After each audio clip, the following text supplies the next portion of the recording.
Welcome back everyone to the Moneycontrol live stream. You're watching Markets with Santo and CJ, and well, it's a weak session that we had on our hands today thanks to negative global cues as well as some disappointing numbers from a bunch of index heavyweights. If you look at the Nifty and Sensex, they're currently down about 0.3%, and it seems so like we will probably snap the 6-day winning run that we have been having, which was also incidentally the longest that we have seen on these shores since October of 2021. And well, CJ, don't be so gloomy. We still have half an hour of trade left, and look at the recovery the market has made from the lows of the day. Mid caps have recovered definitely, but I don't know if the large caps have it within them, given the fact that we have an index heavyweight like RIL, down almost 2.5%. So clearly, until unless RIL reverses, I don't see that reverse happening on the market as well.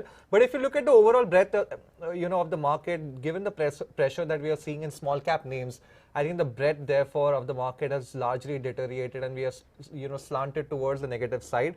But overall, looks like a bit of a choppy day. Well, yes, I think some bit of breather was inevitable, given that market had risen for almost 6 sessions in a day. Yeah. That said, I think the undertone now is much better than what it was about a month back. So you have more people betting that the market is likely to climb higher possibly at this point in time, given that, I mean, call it recency bias or whatever it is right now.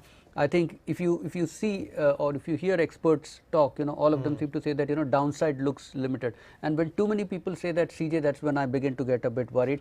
My own hunch is that probably you could see this sideways trend persist for a while now, because even when you look at the mid cap space, there's one set of stocks that move. And then again they fall back, right? Yeah. They're replaced by another set of stocks. Those move up for a while, and continuously that thing keeps happening. And prices are not really going anywhere in most cases. They've been if you zoom out a little bit, you've probably seen the market actually not move much in the past 9 months. It's almost going to be a year in 3 months' time. So clearly, it's been a very cruel sort of a market. I think if you're not patient, then probably you have lost your head by now. That said, let's move on to some of the stocks on our radar, and a set of investors who are probably losing their head today, including me, is, Santo, those of Zomato. Clearly, the stock took a beating down about 10 to 11% at one point of time on the back of, what seems like, it seems like there was a lot of fear of big investor exiting. And I mean, of course, the 1-year lock-in has ended for a lot of the pre-IPO investors.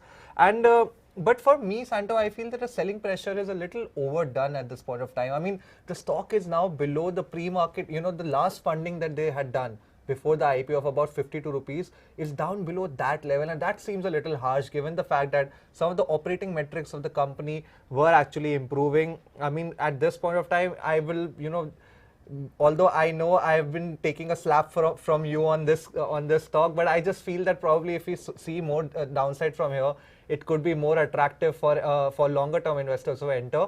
And we have with us, our colleague Nisha Poddar, who has been tracking this story, for a long time. And, Nisha, the question now on everybody's mind is that how much are the investors going to possibly sell, and how long will this selling continue? Could this be just one-day affair and then we can move on with it, or this could be a protracted affair?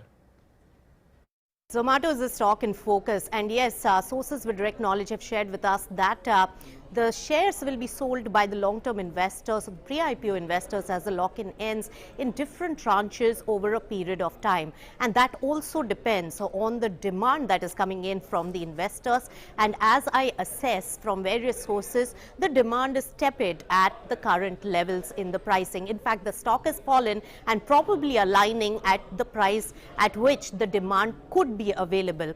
At the moment, 1,000 odd crore rupees of share sale is on the block, is up for sale, and investment bankers are working on building that particular book, of course, depending on the demand.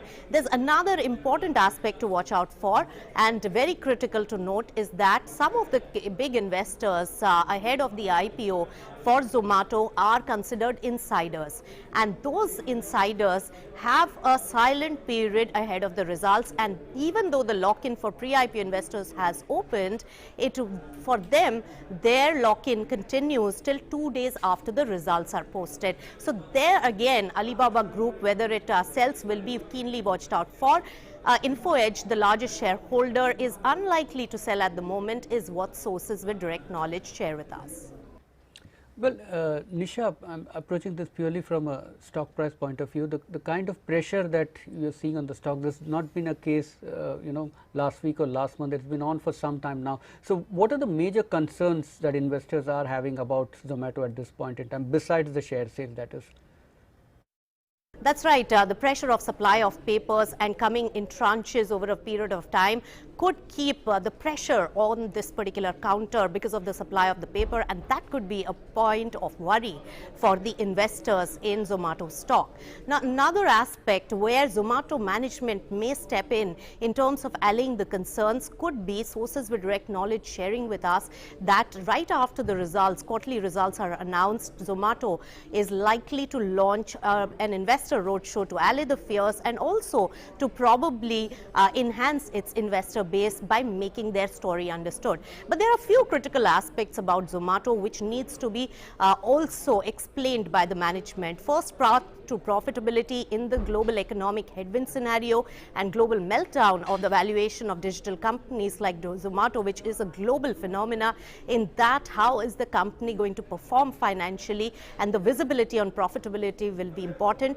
Flip-flop on strategic decisions is something that needs to be addressed from the investor mindset. And also remember, there is intense competition in the space with a duopoly situation, with Swiggy also being very competitive. So how to counter that? So some of these aspects will need to be really articulated by the management for the investors to be more focused and confident about the stock performance. Well, thanks for that, Nisha. Now, I think Nisha has kind of clearly laid it out there. Yeah, I know. It doesn't seem very pretty for me, does it? Yeah, and one more thing about Zomato is that the order value has not been rising significantly enough. That's been almost been flattish for a while now. That's also, I think, could delay, its journey on the road to profitability. Yeah, I mean, Santo, that is something that you had also pointed out, after the previous quarter's earnings had come out. But I think the only argument that you can make for Zomato at this point of time is that, of course, after the debacle of the past 1 year since, the IPO has happened, the management has now understood what the investors want from it, especially in terms of profitability going ahead. It's not just only about growth, it has to be growth with profitability. And second, I think if you look at the unit economics of the company, I think that has been improving steadily on a quarter-on-quarter basis. And I think probably a lot of investors who are still believing in the story, they believe that this is one industry where money can be made, I think would look at those sort of factors and probably channel out the noise that we are hearing around the stock.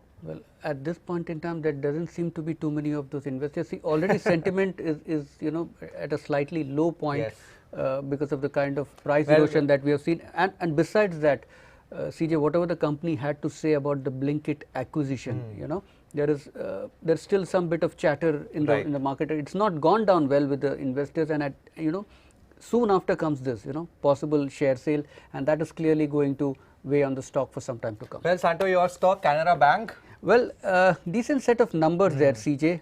If you look at it, net profit up 72% year on year. Net interest income is up by 10%. Improvement in asset quality as well. Gross net performing assets down to 6.9% versus 7.5%, and net NPA has also down to 2.45% versus 2.65%. All round improvement there.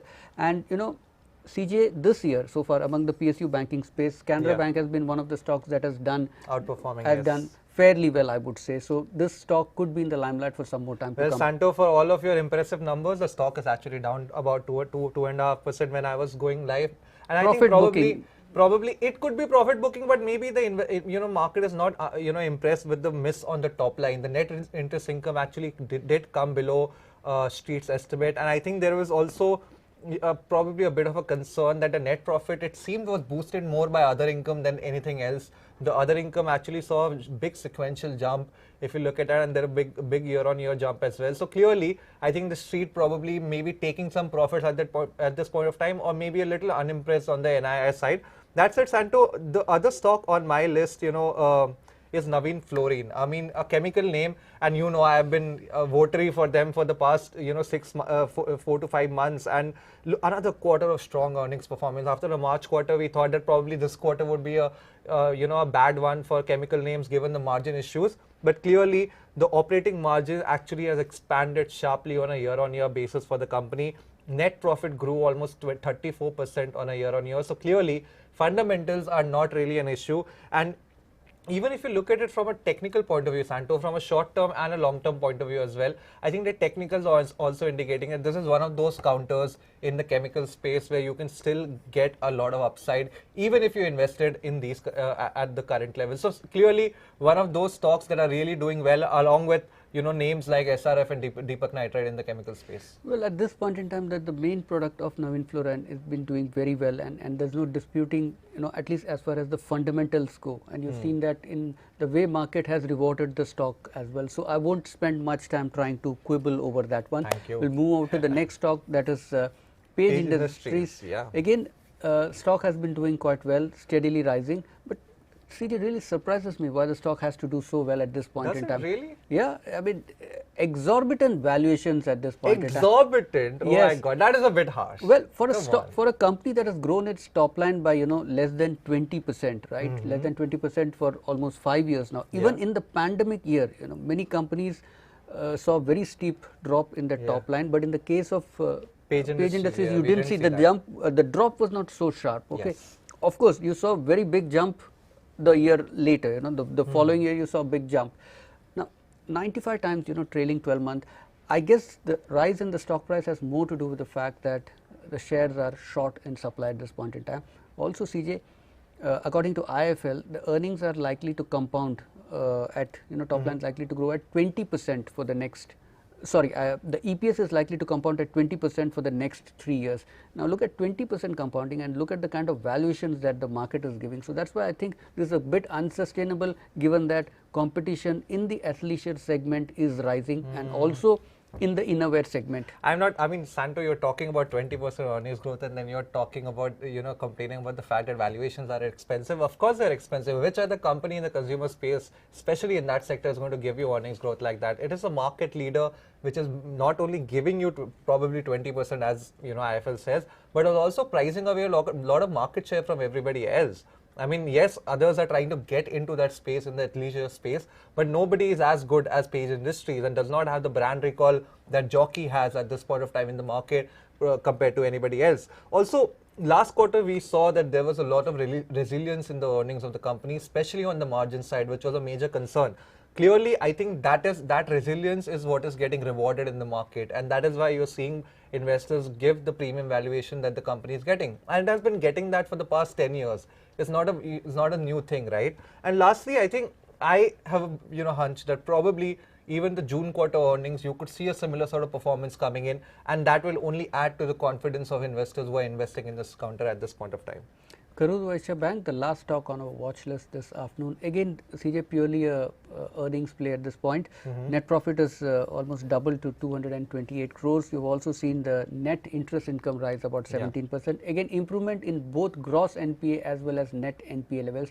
The stock has been consolidating for almost more than a year now, and I think at this stage, even if a big upside looks unlikely, probably the stock is priming itself for a big move. Yeah, I mean, Santo, you've just put, my argument in the table. I just feel that probably, given the fact that it's a mid-cap bank, at this point of time, it doesn't seem like the market has too much appetite for mid-cap banks at this point of time.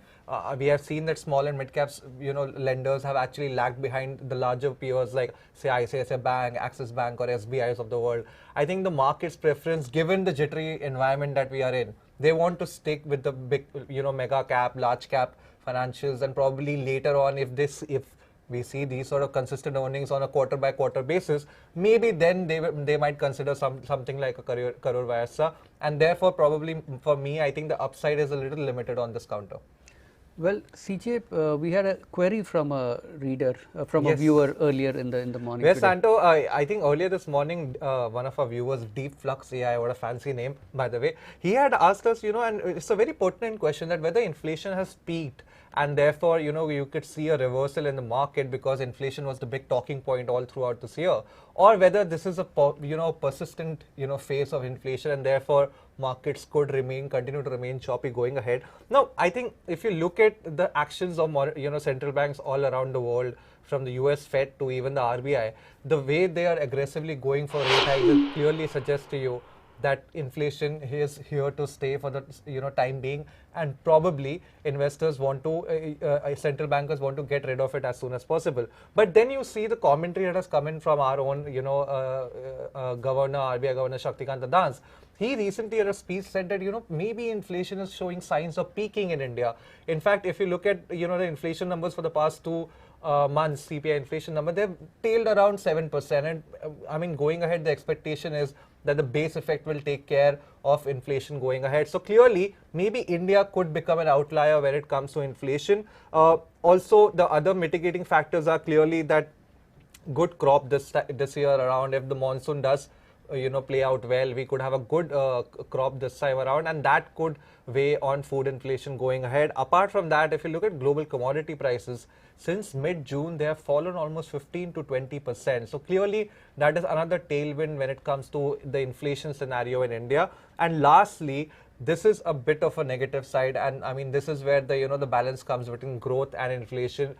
We are seeing some amount of layoffs happening in certain sectors or certain segments of the economy. Consumer demand is also getting affected by the high inflation that we are seeing right now. So maybe the demand pull on inflation could be another mitigating factor as far as high inflation is concerned. So clearly, at this point of time, it seems like we are headed in the right direction with almost 90 basis points of rate hikes we have seen since May, but the jury still remains out. Well, yeah, Deep Flux, India that way has not been as hard hit by inflation. Of course, inflation has been an issue, but when you compare it with what's happening in some other parts in the US, come on. particularly, India has still been slightly better off. That said, you could see some cooling off, that more because of base effect rather than anything. But there's a chance that inflation may stay elevated for some time. Cooling off because of base effect doesn't really mean that the pain goes away. Yeah. And more at this point, you're already seeing some bit of that pressure creeping into the company's margins, at least the first quarter earnings. You've seen almost most sectors still grapple with high input costs, and that again could continue maybe for another quarter. It depends on how soon the market is willing to discount it. But right now at this point, I think a bigger worry seems to be earnings growth rather than inflation. You don't hear of many people talking about inflation, although it is having an impact yes. very clearly. But earnings growth and the multiples that the market is giving many of these stocks, that's the bigger talking point at this time. Yeah, and Santo, just to conclude that debate, I think about inflation, the major thing about central bankers is always expectation, whether how is the economy expecting inflation to be in the future. And I think there has been a mixed bag. Earlier, 2 months earlier, there were concern within the RBI that inflation expectations were running higher, and that could be, a catastrophic effect overall, because you will expect consumers to probably delay purchase, or that could have overall quite negative effects. But recently, I think there is some evidence emerging. Probably inflation expectations, at least in the shorter term, are coming lower, and that probably will give the central bankers a lot of heart at this point of time. Well, a quick look at the market before we wrap up. Yeah, it seems like we are headed down. Yes, down about close to 88 points at this stage. Yeah, I mean, if you look at, Santo, only the mid-cap space is actually seen a little bit of recovery, but still down about 0.1%. The small-cap space is down another 0.5%. That is clearly contributing. And you can see some of the trepidation in the India VIX at this point of time. The India VIX index has surged 6.5% in today's trade. So clearly, a lot of put buying is happening. A lot of people are trying to hedge, some of the long positions they might have taken over the weekend. Let's not forget that there is an expiry later this week on Thursday, and that expiry will also be on the day when the market will be reacting to the FOMC meets outcome on Thursday morning. So clearly, I think some bit of cautiousness or caution is now creeping into the investor psyche this week. Well, CJ, which are the key earnings that we need to keep an eye out for? Well, Santo, tomorrow I think 3 nifty companies are going to be putting out their numbers for Q1, Asian Paints, Bajaj Auto, and the big one, L&T. So clearly, it will be very important to see 2 consumer names and 1 infra name. 2 sectors that have been a lot in talk, in the conversation the past 2 to 3 months. So it will be interesting to see how their earnings pan out. And apart from that, of course, investors will be reacting to numbers of Tech Mahindra. You have Tata Steel as well as Axis Bank coming out later in the evening. So a very, very busy earnings heavy day ahead for us tomorrow. Well, with that, it's a wrap on this edition of Market with Santo and CJ. Thank you for watching, and do share your feedback in the comment section below. And as usual, guys, keep following us on the social media links at the bottom of your screen. And for rest of your financial news, stay tuned to moneycontrol.com. and download the Moneycontrol app. We'll catch you again live at 9 a.m. tomorrow.